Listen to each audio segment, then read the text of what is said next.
এবার আমরা যে প্রজেক্টটি দেখব তা হচ্ছে জাভাস্ক্রিপ্ট দিয়ে কিভাবে টাইপিং টেক্সট তৈরি করা যায়। অর্থাৎ আমাদের স্ক্রিনে আমরা এখানে দেখতে পাচ্ছি যে কতগুলো টেক্সট এখানে স্ক্রলিং হচ্ছে। আমরা এই ধরনের একটি প্রজেক্ট কিভাবে করেছি এবার তা দেখব। এজন্য আমরা প্রথমে একটি রুট ফোল্ডার তৈরি করে নিব টাইপিং টেক্সট নামে। এখানে এরকম একটি রুট ফোল্ডার তৈরি করে আমরা চলে যাব আমাদের সিডির যে সোর্স ফোল্ডার থাকবে, আমরা সেই সোর্স ফোল্ডারের মধ্যে টাইপিং টেক্সট নামে একটি ফোল্ডার দেখতে পাচ্ছি।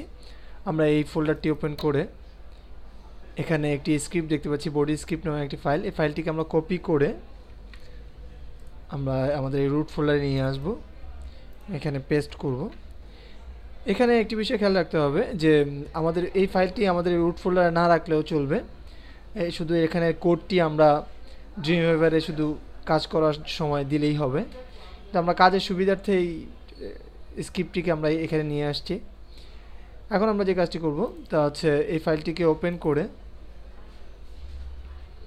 এখানে যে কোড আমরা দেখতে পাচ্ছি এই কোডটিকে আমরা সম্পূর্ণ কোডটিকে সিলেক্ট করার জন্য এডিটে যাব। এডিটে গিয়ে সিলেক্ট অলে ক্লিক করব, অথবা কিবোর্ড থেকে কন্ট্রোল এ দিয়ে সবগুলোকে সিলেক্ট করে আমরা আবার এডিটে গিয়ে কপি করব, অথবা কিবোর্ড থেকে কন্ট্রোল সি চেপে আমরা কপি করে আমরা চলে যাব ড্রিমওয়েভারে। আমরা ড্রিমওয়েভারে নতুন একটি ফাইল ওপেন করব। আমরা এখানে দেখতে পাচ্ছি ক্রিয়েট নিউ এইচটিএমএল। আমরা এই এইচটিএমএল এ ক্লিক করে নতুন একটি এইচটিএমএল ফাইল ওপেন হবে। এখানে অনেক সময় আমাদের ডিজাইন ভিউ থাকতে পারে, অর্থাৎ এটি সিলেক্ট করা থাকতে পারে। তখন আমরা এখানে যে কোড দেখতে পাচ্ছি বাম পাশে শো কোড ভিউ, এখানে ক্লিক করব। করে আমাদের ওই কপি করা কোডটি আমরা এই বডি ট্যাগের মধ্যে, অর্থাৎ এই স্টার্টিং এবং এন্ডিং ক্লোজিং এই বডি ট্যাগের মধ্যে আমাদের কপি করা কোডটি আমরা এখানে পেস্ট করব। এবার আমাদের এখানে যে বিষয়টি আমাদের গুরুত্বের সাথে দেখতে হবে তা হচ্ছে যে আমরা যদি এখানে আমাদের ইচ্ছা মতো টেক্সট লিখতে চাই, অর্থাৎ আমরা যেই টাইপিং টেক্সটটি হবে সেটি আমাদের ইচ্ছা মতো টেক্সট হবে। যেমন এখানে আমরা নিউজ টেক্সট 0, অর্থাৎ এখানে একটি অ্যারে ডিক্লেয়ার করা হয়েছে। এখানে my name is MD Zahidul Islam এটি লিখেছি। আমরা ইচ্ছা মতো আমরা অন্য নামও লিখে দিতে পারি, অন্য কিছু আমরা লিখতে পারি, যেমন আলহেরা মাল্টিমিডিয়া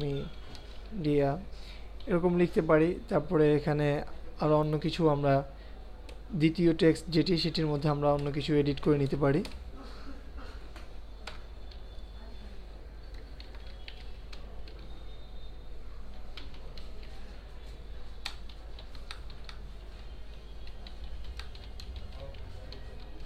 বাংলাদেশে যে পুর কান্ট্রি, এভাবে আমরা আমাদের ইচ্ছা মতো টেক্সট আমরা এখানে এডিট করে নিতে পারি। আমরা এডিট করে আমরা এবার ফাইলটিকে সেভ করব। ফাইলে গিয়ে আমরা সেভে ক্লিক করব।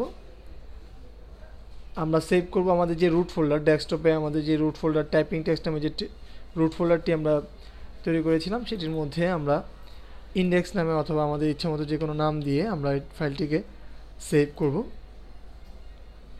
এবার আমরা আমাদের রুট ফোল্ডারের মধ্যে চলে গেলে আমরা এখানে টাইপিং টেক্সট দেখতে পাচ্ছি। এটির মধ্যে আমরা ইন্ডেক্স নামে সেভ করেছিলাম যে ফাইলটি, সেই ফাইলটি দেখা যাচ্ছে।